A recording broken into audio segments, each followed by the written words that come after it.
রাসূল সাল্লাল্লাহু আলাইহি সাল্লামের আগমনের এবং কোরআন নাজিলের অনেক আগে থেকে বহু শতাব্দী ধরে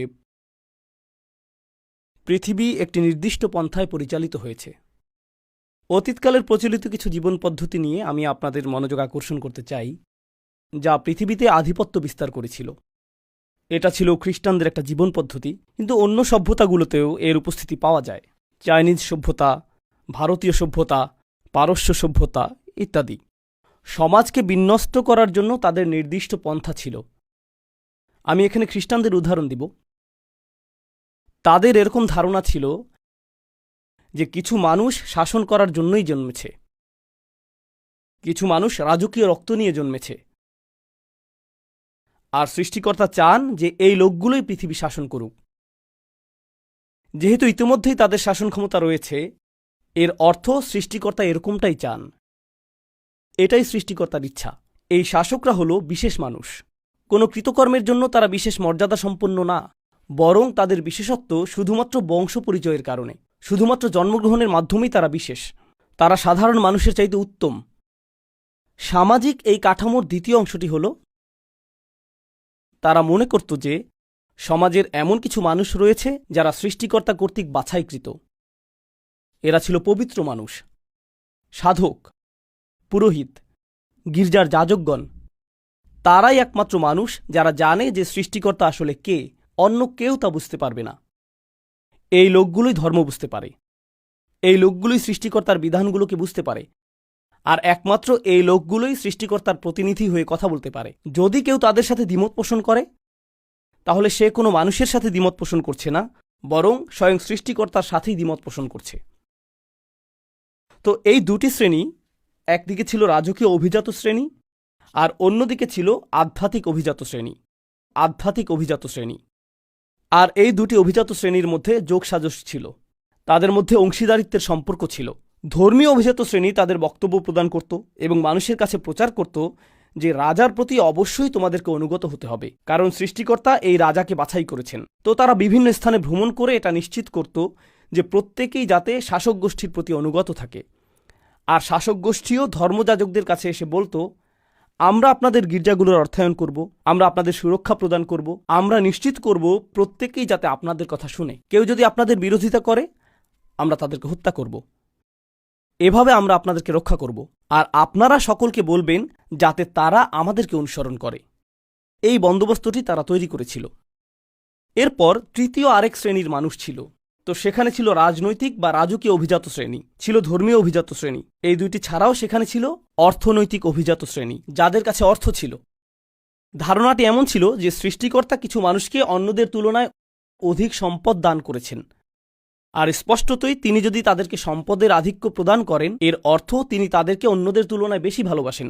তাই তারাই কর্তৃত্বের দাবিদার, তারাই ভূমির মালিকানার দাবিদার, তারাই সকল অর্থের দাবিদার, আর আমরা রয়েছি তাদের সেবা করার জন্য। এটাই আমাদের অবস্থান।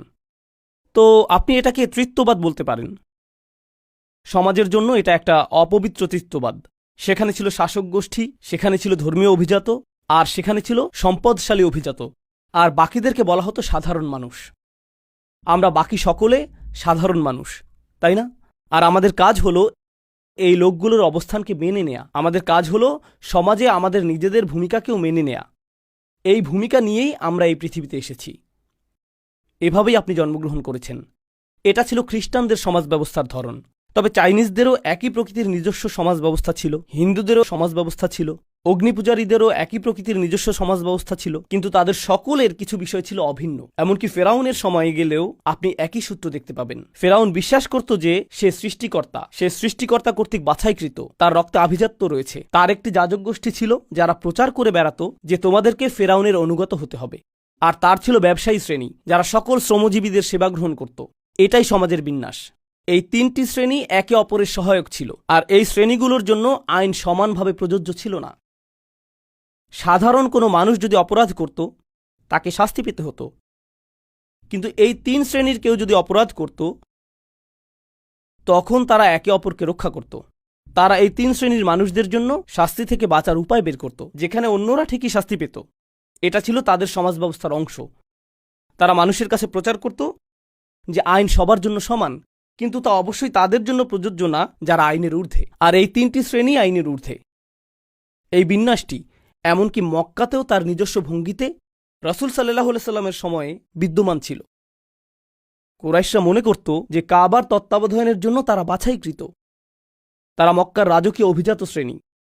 আরবে বিভিন্ন ধর্মীয় শ্রেণীর মানুষ ছিল, ছিল বিভিন্ন প্রতিমা, বিভিন্ন বিশ্বাস, আর সকলেই কুরাইশদেরকে সমীহ করে চলত।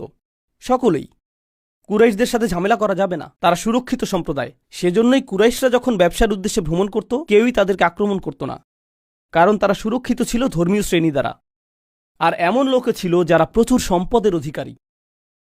যখন কোরআন নাজিল হল, যখন আল্লাহ রসুল সাল্লাল্লাহু আলাইহি সাল্লামের কাছে তার চূড়ান্ত ওহী প্রদান করলেন, এটা একেবারে শুরু থেকেই ছিল একটা বিপ্লব। আল্লাহ আমাদেরকে শিক্ষা দিচ্ছেন যে তিনি ছাড়া আর কারও উপাসনা করা যাবে না। আর তিনি সকল মানুষকে সৃষ্টি করেছেন একজন মাত্র মানব থেকে, আদম আলাইহিস সালাম থেকে, যার অর্থ অভিজাত রক্ত এবং কৃষকের রক্ত, দাসের রক্ত এবং দাসের মালিকের রক্ত, ধনীর রক্ত এবং দরিদ্রের রক্ত, সবগুলোই একমাত্র আদম আলাইহিস সালামের রক্ত। এতে কোনো পার্থক্য নেই।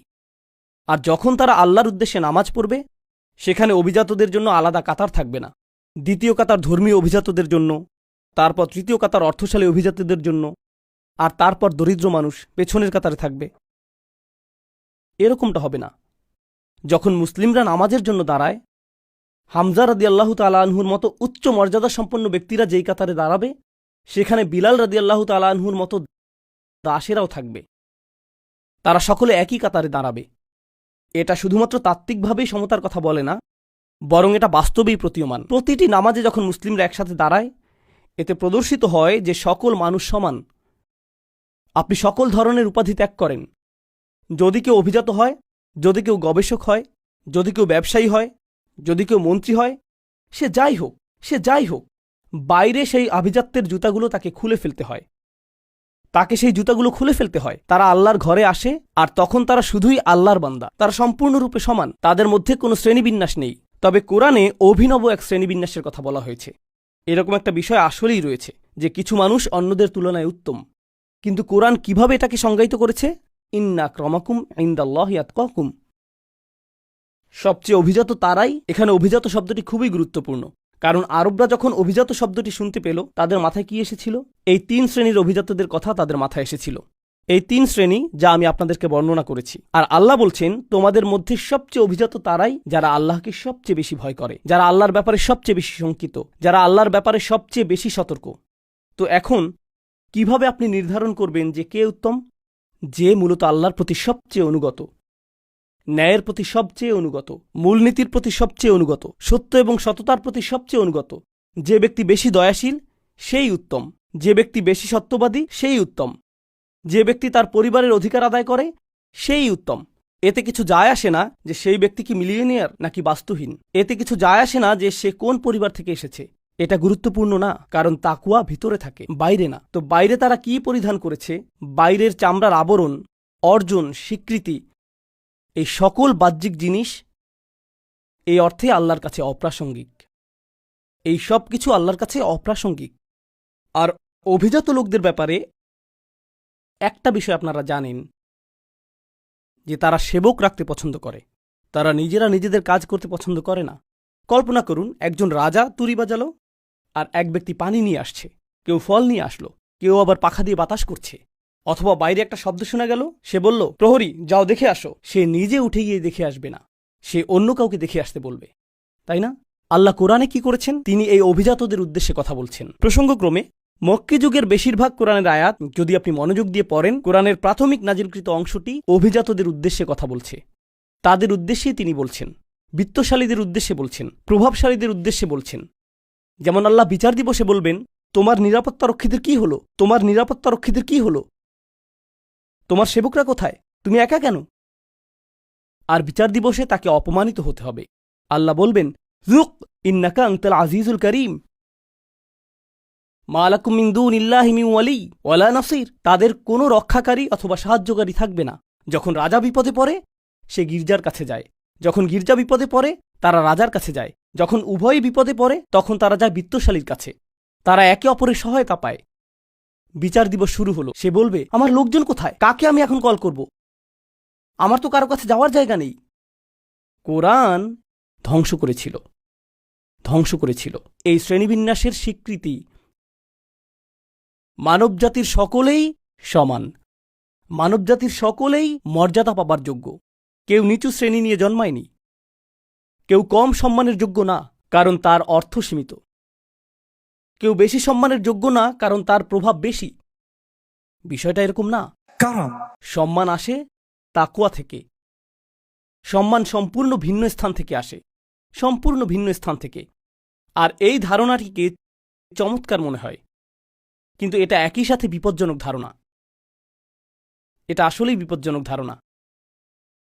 কারণ আপনি যদি এই ধারণাটি গ্রহণ করেন, তখন আপনি মানুষকে কিছু করতে বলবেন আর তারা সেটাকে প্রশ্নবিদ্ধ করবে না, এমনটা হবে না। কারণ যদি আমি আপনাকে কিছু করতে বলি, সেক্ষেত্রে আমাকে প্রশ্ন করার অধিকার আপনার রয়েছে। আপনি এটা কোথা থেকে পেয়েছেন? আপনার যুক্তি প্রমাণ কি? হাতু বুরহানাকুম ইন কুনতুম সাদিকিন। আপনার যুক্তি প্রমাণ হাজির করুন। কিন্তু আপনি যদি গির্জা অথবা ধর্মীয় অভিজাত সম্প্রদায় হয়ে থাকেন, তখন আপনি আল্লাহর পক্ষ থেকে কথা বলেন। আপনাকে কখনোই প্রশ্ন করা যায় না, কেউ আপনাকে প্রশ্ন করতে পারে না, কারণ আপনাকে প্রশ্ন করা স্বয়ং সৃষ্টিকর্তাকে প্রশ্ন করারই শামিল। প্রশ্ন করলে তো ভাবমূর্তি ধ্বংস হয়ে যাবে। এজন্যই আপনি দেখবেন যে আমাদের ঐতিহ্য, মুসলিম চিন্তাবিদদের ঐতিহ্য অনেক আলাদা। ইহুদি ঐতিহ্য, খ্রিস্টান ঐতিহ্য এবং অন্যান্য ঐতিহ্যের তুলনায় আমাদের চিন্তাবিদদের ঐতিহ্যে, ধরুন একজন চিন্তাবিদ কোরআনের একটি তাফসির রচনা করেছেন, অন্য আরেকজন চিন্তাবিদ কোরআনের অন্য আরেকটি তাফসির রচনা করে প্রথম চিন্তাবিদের মতামতের সাথে দ্বিমত পোষণ করেছেন। তিনি এমনটা লিখেছেন, আর এই কারণে আমি তার সাথে দ্বিমত পোষণ করি। তখন কেউ এটা দেখে এই কথা বলে না যে দেখো এটা তো কুফর, কিভাবে সে এই চিন্তাবিদের সাথে দ্বিমত পোষণ করছে। না, এখানে কেউই যাজক না, এখানে কেউই অতি পবিত্র না। ওনারা সকলেই মানুষ যারা সর্বোচ্চ চেষ্টা করেছেন আল্লাহর বাণীকে উপলব্ধি করার। তারা একে অপরের সাথে মতবিরোধ করতে পারেন, বিতর্ক করতে পারেন, আর এটাই আসলে আমাদের ধর্মের শক্তিমাত্রা। ইসলাম আগমনের আগে কৌতূহল জাগ্রতকারী আরেকটা বিষয় ঘটেছিল, আর তা হলো বাইবেল সবার জন্য সহজলভ্য ছিল না। আপনি বাইবেল হাতে নিয়ে পড়া শুরু করতে পারতেন না। আপনাকে যথাযথ কর্তৃপক্ষের কাছে যেতে হতো, তারাই আপনাকে বলবেন যে এটা কি বলছে। তাওরাত এবং বাইবেল গ্রন্থ আকারে মানুষের কাছে ছিল না। তারা কিছু মৌলিক দোয়া এবং প্রার্থনা জানত, কিন্তু লিখিত গ্রন্থটি ছিল গির্জার অধিকারে। লিখিত গ্রন্থটি ইহুদি রাবাইদের অধিকারে ছিল। যখন আল্লাহ আমাদেরকে চূড়ান্ত ওহী প্রদান করলেন, তিনি এটাকে গ্রন্থ আকারে নাজিল করেননি, যাকে গোপন কোনো স্থানে সংরক্ষণ করতে হবে, যাতে বিশেষ কিছু মানুষ শুধু এর নাগাল পায়। কোরআনকে মুখস্থ করা হয়েছিল এবং এটাকে ছড়িয়ে দেয়া হয়েছিল জিহ্বার দ্বারা। যে কোনো কানই এটা শুনতে পারত। এটা সংরক্ষিত কোনো তথ্য না, প্রত্যেকের জন্য এটা অবারিত। আর শুধুমাত্র এটুকুই একটা বিপ্লব ছিল। শিক্ষা প্রত্যেকেরই নাগালের মধ্যে, আল্লাহর বাণী প্রত্যেকেরই নাগালের মধ্যে। প্রত্যেকেরই আল্লাহর বাণী নিয়ে চিন্তা করা উচিত। এরপর তাদের যেতে হবে এমন ব্যক্তিদের কাছে যারা আরও বেশি জানে, এবং শিখতে হবে। এটার অর্থ কি? তাদেরকে হতে হবে অনুসন্ধিৎসু, তাদেরকে হতে হবে চিন্তাশীল, বিশ্বাসী। তারা এজন্য বিশ্বাসী না যে কেউ তাদেরকে বিশ্বাসী হতে বলেছে, তাদেরকে নিজে থেকেই বিশ্বাসী হতে হবে। আলা বাসীরহ। এটা ছিল তাৎপর্যপূর্ণ একটা বিপ্লব। এটা আসলে ইসলামী বিপ্লব। এটা নিয়েই রাসূল সাল্লাল্লাহু আলাইহি ওয়াসাল্লাম এসেছিলেন। আমি এগুলো আপনাদেরকে বলছি কারণ আমরা ইতিহাসের নির্দিষ্ট একটি সময়ে বাস করছি। ১৫০০ বছর হয়ে গিয়েছে রাসূল সাল্লাল্লাহু আলাইহি ওয়াসাল্লামের আগমনের পর। প্রায় ১৫০০ বছর পার হয়ে গিয়েছে। তো এটা দীর্ঘ একটা সময়। তলা আলাইহিমুল আমাদ, এভাবে কোরআন আমাদের পূর্ববর্তীদের বর্ণনা করেছে। তাদের উপর দীর্ঘ সময় পার হয়ে গিয়েছে। সময়ের সাথে সাথে যা ঘটে তা হলো আমরা কিছু জিনিসের কথা ভুলে যাই যা প্রথমে উপস্থিত ছিল। আমরা শুধুমাত্র একটা সংস্কৃতিতে পরিণত হই, ঠিক যেভাবে অন্য সকল ধর্ম সংস্কৃতিতে পরিণত হয়েছে।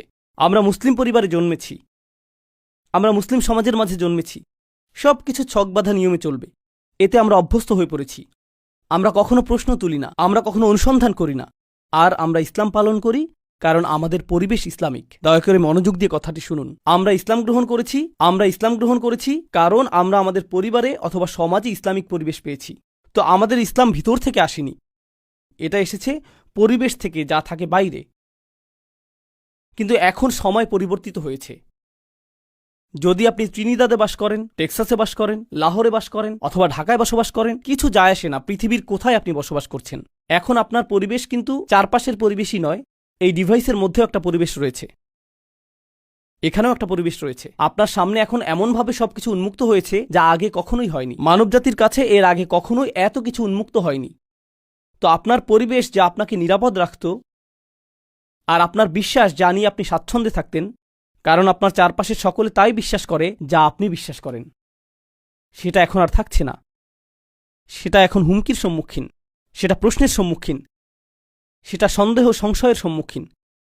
এখন আপনার সামনে দুটি রাস্তা খোলা রয়েছে। যদি আপনি ঈমান রক্ষা করতে চান, আপনার ঈমান রক্ষা করার জন্য দুটি রাস্তা খোলা রয়েছে। আমি ইন্টারনেট বন্ধ করে দিব, আমি পৃথিবীর সাথে যোগাযোগ বন্ধ করে দিব, আমি কারোর সাথে কথা বলবো না, আমি শুধু অল্প কিছু মানুষের মাঝে থাকতে চাই যা আমার ঈমানকে রক্ষা করবে। আর সবকিছুই ফিতনা, অন্য সবকিছুই কুফর, অন্য সবকিছুই আমাকে ধ্বংস করে দিবে। প্রসঙ্গক্রমে কয়েকশো বছর আগে গির্জাগুলো মানুষকে বলতো যে জ্ঞান অর্জন করবে না, প্রশ্ন করবে না, অনুসন্ধানী হবে না, কারণ যদি তুমি বাইরের কোনো কিছু শিখো এটা তোমার বিশ্বাসকে ধ্বংস করে দিবে, এটা তোমার বিশ্বাসকে ধ্বংস করে দিবে। গির্জাগুলো মানুষকে এটাই বলতো। সেজন্যই তারা বই পুড়িয়ে ফেলত, কারণ তারা চাইতো না যে মানুষ জ্ঞান অর্জন করুক। কারণ মানুষ যদি জ্ঞান অর্জন করে, তারা খ্রিস্টবাদকে প্রশ্নবিদ্ধ করা শুরু করবে। আমরা এটা হতে দিব না, এটা আমাদের গোটা পদ্ধতিকেই ধ্বংস করে দিবে। তো আমাদের সমাধানও যদি হয় যে আমরা কিছু শিখব না, ঈমান রক্ষার জন্য আমরা লুকিয়ে থাকব, তাহলে আমরা ভুলে যাচ্ছি যে আমরা আসলে কারা। আল্লাহ আমাদেরকে এই ধর্ম এই জন্য দেননি যে আমরা পরিবেশ থেকে লুকিয়ে থাকব। আল্লাহ আমাদেরকে এই ধর্ম দিয়েছেন পরিবেশকে পরিবর্তন করার জন্য। এজন্যই আসলে তিনি এই ধর্ম প্রদান করেছেন। এই ধর্ম ফিতনা থেকে পালিয়ে যায় না, বরং ফিতনাকে নির্মূল করে দেয়। এই ধর্মটির ভূমিকা এটাই। এজন্যই আল্লাহ এটাকে বলেছেন আমাদের পিতা ইব্রাহিম আলাইহিসসালামের মিল্লাত, দিন বা ধর্ম। ইব্রাহিম আলাইহিসসালামের চারপাশ শিরকে পরিপূর্ণ ছিল, আর তিনি প্রতিনিয়ত এটাকে প্রশ্নবিদ্ধ করেছিলেন। তিনি প্রতিনিয়ত প্রশ্ন করেছিলেন আর এটাকে চ্যালেঞ্জ করেছিলেন। আমরা ইব্রাহিম আলাইহিসসালামের ধর্মকে ধারণ করতে পারব না যদি আমাদের অভ্যন্তরে এমন কিছু না থাকে যা আমাদের ঈমানকে পরিচালিত করে। আমার সাথে সাথে শুধু এই বিষয়টি চিন্তা করুন। সেই মানুষেরা যারা সর্বপ্রথম কোরআন শুনেছিল, আমরা এই বিষয়ে সাধারণত চিন্তা করি না যে যখন কোরআন নাজিল হচ্ছিল, অধিকাংশ মানুষ যারা কোরআন শ্রবণ করেছে তারা মুসলিম ছিল না। যখন কোরআন প্রথমে নাজিল হচ্ছিল আর রাসূল সাল্লাল্লাহু আলাইহি ওয়াসাল্লাম আয়াত তেলাওয়াত করছিলেন, বেশিরভাগ কান যেগুলোতে কোরআন প্রবেশ করছিল সেগুলো মুসলিমদের কান ছিল না। এর আগে তারা কয়েকশো বছর ধরে অমুসলিম থেকেছে। কোরআনের প্রতিটি আয়াত তাদের সংস্কৃতিকে প্রশ্নবিদ্ধ করেছে, এটা তাদের পরিবার প্রথাকে প্রশ্নবিদ্ধ করেছে, এটা তাদের পরিবেশকে প্রশ্নবিদ্ধ করেছে, এটা তাদের জীবন পদ্ধতিকে প্রশ্নবিদ্ধ করেছে, এটা সব কিছুকে প্রশ্নবিদ্ধ করেছে। কেন তারা পরিবার ত্যাগ করবে, সংস্কৃতি ত্যাগ করবে, স্বাধীনতা ত্যাগ করবে? সব কিছু ত্যাগ করে এই বাণী কেন গ্রহণ করবে? এটা আসলে কি? আল্লাহর বাণীটিতে শক্তিশালী কিছু ব্যাপার রয়েছে। আল্লাহর বাণীতে অতি প্রাকৃতিক অলৌকিক কিছু ব্যাপার রয়েছে। কল্পনা করুন, ইসলামের আগমনের পূর্বে তারা যা ইচ্ছা খেতে পারত, তারা যা খুশি তা করতে পারত, তারা যাকে ইচ্ছা হত্যা করতে পারত, তারা যেভাবে ইচ্ছা সেভাবে ব্যবহার করত, তারা যা ইচ্ছা তাই বলতে পারত। এরপর ইসলাম আসলো এবং সীমাবদ্ধতা আরোপ করল। তারা কি খেতে পারবে, কাকে তারা বিবাহ করতে পারবে, তাদের আচরণ কেমন হবে, কিভাবে তারা ব্যবসা করবে। কেন আমি এই সকল সীমাবদ্ধতা মেনে নিচ্ছি? আমি তো এর আগে স্বাধীন ছিলাম। কেন আমি এর অনুসরণ করছি? এটা অতিরিক্ত কঠোর। প্রসঙ্গক্রমে আপনি এখন মুসলিম তরুণদের কাছ থেকে এই একই রকমের প্রশ্ন শুনবেন। মুসলিমরা বলে ইসলাম অনেক বেশি কঠোর, এটা অনেক বেশি সীমাবদ্ধকারী। আর আমি বলি আপনার এই প্রশ্ন নতুন না। প্রকৃতপক্ষে মুশরিকরা এই প্রশ্নটি কয়েক হাজার বছর আগে তুলেছিল। 1500 বছর আগে যখন কোরআন প্রথম নাজিল হয়, কেন আমি ধর্মটি গ্রহণ করব যা আমার উপর সীমাবদ্ধতা চাপিয়ে দেয়, যেখানে আমি এটা ছাড়া মুক্ত থাকতে পারি? শিরক অনেক বেশি সহজ, মুশরিক হওয়াটা অনেক বেশি উদারপন্থী, যেখানে ইসলাম অনেক বেশি রক্ষণশীল, তাই না? প্রশ্ন হলো কেন তারা এটা গ্রহণ করলেন? তারা শুধু এটা গ্রহণই করলেন না, বরং এর জন্য জীবন দিতেও প্রস্তুত ছিলেন। তাদেরকে নির্যাতন করা হয়েছিল, প্রহার করা হয়েছিল, কিন্তু তাদেরকে ইসলাম মুক্ত করা যায়নি।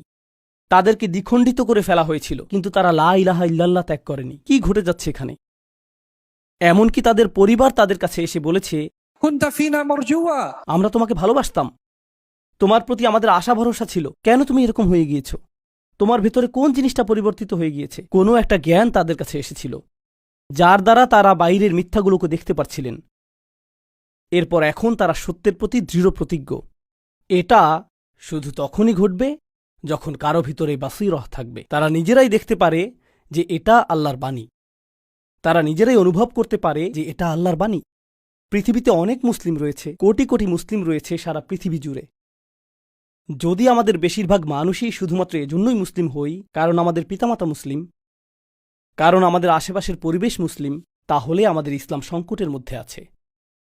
আমাদের ইসলাম সংকটের মধ্যে রয়েছে কারণ আশেপাশের পরিবেশ পরিবর্তিত হচ্ছে, আর যখন আশেপাশের পরিবেশ পরিবর্তিত হয়ে যাবে তখন ইসলামও পরিবর্তিত হয়ে যাবে।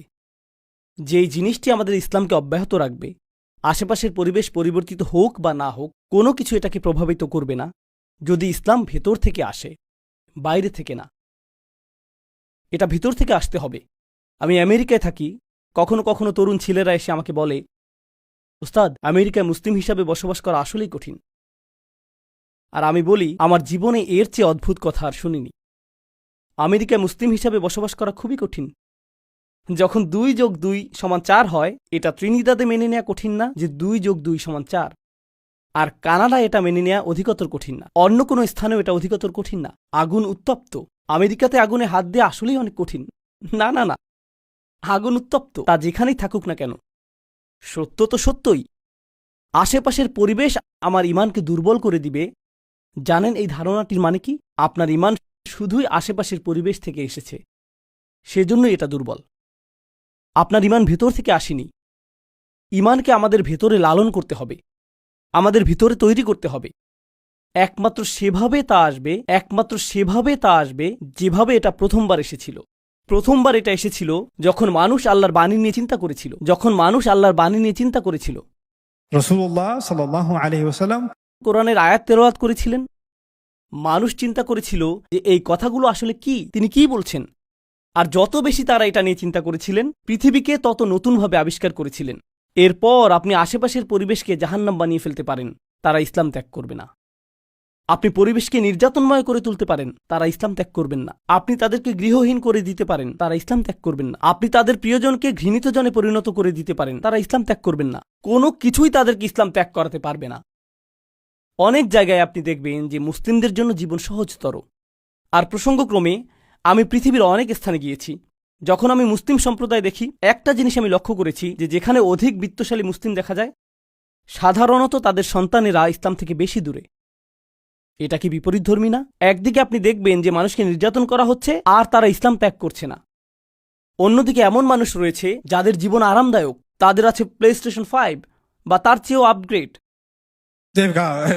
জীবন আরামদায়ক, তাদের কাছে আছে latest iPhone, high speed internet, গ্যারেজে কয়েকটা গাড়ি। জীবন আরামদায়ক, আর হঠাৎ করে ইসলামের ব্যাপারে আমার সন্দেহ তৈরি হয়েছে। কি ঘটে গেল? জানেন কি ঘটেছে? মানসিকতাটা হলো, প্রয়োজনীয় সবকিছুই আমার রয়েছে। আমার টাকা আছে, আমার বিনোদন আছে, আমার স্বাস্থ্য আছে, আমার নিরাপত্তা আছে। তাহলে সৃষ্টিকর্তার দরকার কি? ধর্মের কি দরকার?